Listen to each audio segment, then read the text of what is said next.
It was a season like no other. From the brink of program elimination to the College World Series, Cal baseball was a thrill ride. After 6 playoff elimination games, the clock finally struck midnight against Virginia in Omaha, Nebraska. Definitely more upset that the season itself is coming to an end. It's just something that not a lot of teams have. A lot of my best friends on this team. And just looking forward to staying in touch with everybody.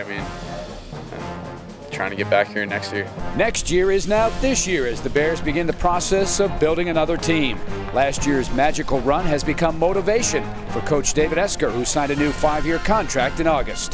Things get going so crazy and so often, I have never really had a moment to kind of step back and say, you know what, that team took us to Omaha. And that's the holy grail. That's where you want to be. And getting there is as tough as anything because the best team doesn't always win that tournament. The nature of college athletics is that you lose some top-shelf talent every year. Despite losing ace Eric Johnson, the 2011 National Coach of the Year believes first-year pitching coach Mike New will compile a solid staff.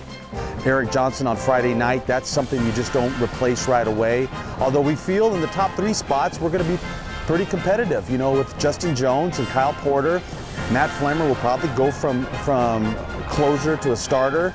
Logan Scott, who pitched great at the end of the season, looks like he'll be able to fill into that end of the game role. From then on out, we're going to be relying on some of the new recruits we got here at the end of the year, and then kids who've been in the program. It's their time. Such is not the case when it comes to position players.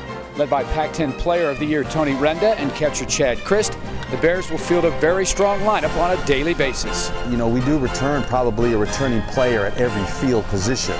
We lost Marcus Simeon, our shortstop, but Derek Campbell, who played second base in the Super Regional and the World Series for an injured Tony Renda, he'll take over at shortstop. And then, so then we've got an experienced player everywhere. And we're pretty competitive at a lot of spots, too. Not all the spots are just, a dead cinch for someone to start. Christ returns behind the plate as a 2-time All-Pac-10 catcher who hit .297 last season.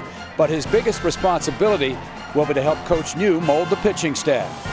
It's important for me to relay that to him, someone with a lot more knowledge than I have about the game. And it's going to be about me working with the pitching coach and knowing the pitchers' ins and outs, what pitches they have and everything, what they can throw in tough counts. Christ was drafted in the 13th round of the Major League Draft in June by the Chicago White Sox, but opted to return and continue his skill development. I think the thing we saw most was he had the framework of what it took to be a good catcher. Good, solid receiving skills, and the ability to throw and stop the running game. And to be quite honest, we felt like, hey, he may need to come a little bit with the bat, but we feel like that's what we do best, is we get hit, we train them to hit and get them to hit. And we felt like if he was lacking in any area, that was our area of strength. And we have a great catching coach in Tony Arnerich who felt like could bring him along as a receiver. Christ and his mates know all about tough counts. The program faced a full count bottom of the 9th 2-out situation just to get a chance to play again this season. After belting a home run in that plate appearance, there's every reason to believe they can do it again.